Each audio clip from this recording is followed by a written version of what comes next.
বিবাহসূত্রে মালদহের হরিশ্চন্দ্রপুরে রয়েছেন বিহারের হাজার হাজার বধূ। বিহারের পরানপুর বিধানসভার গায়েঘাটা, মহিষপুর এবং জলকি অঞ্চল 2003 সালে বাবা মায়ের ভোটার তালিকা দিতে না পারায় সমস্যায় পড়ছেন তারা। সেজন্য এসআইআর এর নাম বাদ পড়ার আশঙ্কায় ভুগছেন তারা। হরিশ্চন্দ্রপুর 1 নম্বর ব্লকের কুশিদা ও বড়ুই এবং হরিশ্চন্দ্রপুর 2 নম্বর ব্লকের সাতলিচক, ইসলামপুর, দৌলতনগর এবং সুলতাননগর অঞ্চল বাংলা বিহার সীমান্তবর্তী। এই 6টি অঞ্চলের 167টি বুথ রয়েছে। প্রতিটি বুথে বিহারের বধূ রয়েছেন। বড়ুই গ্রাম পঞ্চায়েতের বিশন 33 নম্বর বুথের সঞ্জরি খাতুন, তাবাসুম খাতুনরা বলেন, 15 বছর ধরে বিশনপুর গ্রামে বিবাহ সূত্রে আছি। এখানকার ভোটার কার্ড রয়েছে। এসআইআর এর জন্য বাবার 2003 সালের বিহারের ভোটার তালিকা দিতে পারছি না, তাই ফর্ম পূরণ করতে সমস্যায় পড়েছে। শুধু নিজে তথ্য দিয়ে ফর্ম জমা করেছি, নাম বাদ পড়ার আশঙ্কা করছি। বিশনপুর 33 নম্বর বুথে বিএলও সোমনাথ মিত্র বলেন, আমার বুথে 20 জনের বেশি বিহারের বধূ রয়েছে। 2003 সালের বাবা মায়ের ভোটার তালিকা দিতে পারছেন না। তারা এসআইআর ফর্ম শুধু নিজের তথ্য দিয়ে জমা করছেন। বাবার বাড়ির ওই 2003-এর ভোটার লিস্ট পাচ্ছে না। এই সমস্যায় বাবাকে বলেছি, বাবা দিতে পারছে না। তো এখন কি করা যাবে? বিএলওকে বলছি, বিএলও কিছু বলছে না। তো এখন কি করব না করব কিছু বলতে পারছি না। মানে বিএলও চেষ্টা করেছে? চেষ্টা করেছে। মানে এখানকার তালিকা আপনার নাম আছে তো? হ্যাঁ, নাম আছে, ভোট দিয়েছি। ভোট দিয়েছেন? হ্যাঁ, ভোট দিয়েছি। কিন্তু এখন তো বলছে নাকি আপনার নাম তালিকায় দেখাচ্ছেই না, যে ভোটার তালিকায় মানে আপলোড করবে ওরা, সেখানে কোনো তথ্যই পাচ্ছে না বলছে আপনার। হ্যাঁ। তো কি মনে হচ্ছে যে আপনার কি নাম বাদ হয়ে যেতে পারে? না, নাম কেন বাদ হবে? আমার বাবার বাড়ি বিহারে, আমার পঞ্চায়েত হলো গায়েঘাটায়। আমরা 2003-এর কাগজ পাচ্ছি না, আর আমার বাবা মা দিতেও পারছে না। আমরা ওখানে পাবো ওখান কাগজ? আমরা তো কত সালের তালিকা চাইছে বিএলও? বিহারে কত সালে? বাবার যে ভোটার তালিকা কোন সালের চাইছে? 2003-এর। তো আপনার এখানে তালিকায় নাম আছে? এই যেখানে যে বিষ্ণুপুরে যে বিয়ে হয়েছে আপনার, এখানকার তালিকায় নাম আছে, ভোটার তালিকায় নাম আছে? আমার নাম আছে ভোটার তালিকায়। এখানে ভোট দিয়েছেন? ভোট দিয়েছি।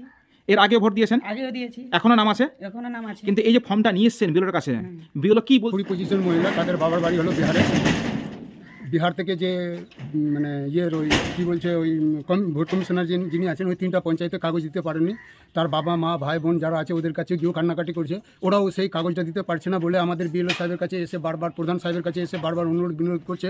আমার প্রধান সাহেব এবং বিএলও সাহেব যারা আছেন ওরা তো আর ওই আপডেট করতে পারছে না, তথ্য না পাওয়া পর্যন্ত আপডেট করতে পারছে না।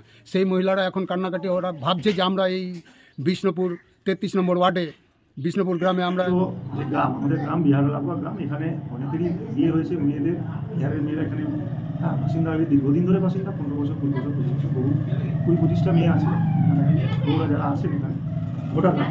তো ওনাদের সবথেকে বড় সমস্যাটা যেটা হয়ে যাচ্ছে যে ফর্মটাও আমরা দিয়েছি, বাড়ি বাড়ি গিয়ে ফর্মটা যখন কালেকশন করতে গেছি, ফর্মটা ইনকমপ্লিট পেয়েছি। ফর্মটা ইনকমপ্লিট পেয়েছি বলতে যে আমাদের যেটা ফর্মের নিচের দিকে প্রশ্ন লেখা থাকে, এই যে ফর্মটা, এই ফর্মটা বাঁ দিকে, এটা লেফট সাইডে যেটা, এটা 2002-এ যাদের তালিকায় নাম থাকবে তাদেরটা ফর্মটা ফিল আপ হবে। এবার যাদের 2002-এর তালিকায় নাম নাই, তার বাবা মা ঠাকুরদা ঠাকুমা দাদু দিদা, এই 6 জনের মধ্যে কোনো একজনকে দিয়ে তার জেনারেশনটা থেকে ডান দিকে তার না, মানে তার বাবার নাম বা তার মায়ের নাম বা ঠাকুরদা বা ঠাকুমা দাদু দিদা যারই হোক নাম, এপিক নম্বর যদি থাকে তাহলে সবে আত্মীয়র নাম, মানে বাবার কয়েকজন এসেছিল আমাকে বিহারে বাড়ি, এখানকার গৃহবধূ, ওরা দীর্ঘদিন ধরে এখানে ভোট দিচ্ছে। তো ওনারা বলছে যে ওরা যে অঞ্চলে মানে বাবার বাড়ি, ওই এলাকার ওর মানে যেটা নির্বাচন কমিশনের তথ্য 2003-এ বর্তমানে আপলোড হয়নি, ওনারা জোগাড় করতে পারছেন না। এই নিয়ে ওনারা বহু আতঙ্কে আছে। হ্যাঁ, যাতে এই 2003-এর ইগুলো আপলোড হয় সেই ব্যাপারে একটু মানে আমি একে বলেছি, বিডিও সাহেবকে জানানো হয়েছে এই ব্যাপারটা। তো প্রায় কতগুলো এরকম মহিলারা 25 জন আমার গ্রামে আছে গৃহবধূ, মানে এই সমস্যায় 2002-এর তালিকায় কারো নাম নেই তাহলে? 2003-এর তালিকায় মানে ওনার বাবাদের কোনো আপলোড বের হচ্ছে না, মানে মারা হচ্ছে পঞ্চায়েত কিন্তু কোনো বের হচ্ছে না। কোন কোন পঞ্চায়েতের সমস্যা বেশি হচ্ছে বিহারের? কতুলপুরে সর্বপ্রথম এমআরআই পরিষেবা যুক্ত 110 বেডের মাল্টি স্পেশালিটি হসপিটাল হল মেডিকেয়ার জেনারেল হসপিটাল। স্বাস্থ্যসাথী মান্যতাপ্রাপ্ত এই হসপিটালে রয়েছে AC, non AC cabin, modern OT, ICCU, NICU, micro surgery, dialysis বিভাগ, ব্রেন ও spine surgery, cancer surgery, lift সহ নানান পরিষেবা। এছাড়াও রয়েছে সিটি স্ক্যান পরিষেবা যুক্ত নিজস্ব ডায়াগনস্টিক সেন্টার, ডক্টর চেম্বার্স, ওষুধের দোকান সহ 24 ঘন্টা অ্যাম্বুলেন্স পরিষেবা।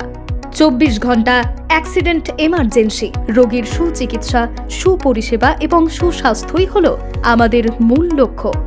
ঠিকানা সরিষাদিঘি, কতুলপুর, বাঁকুড়া।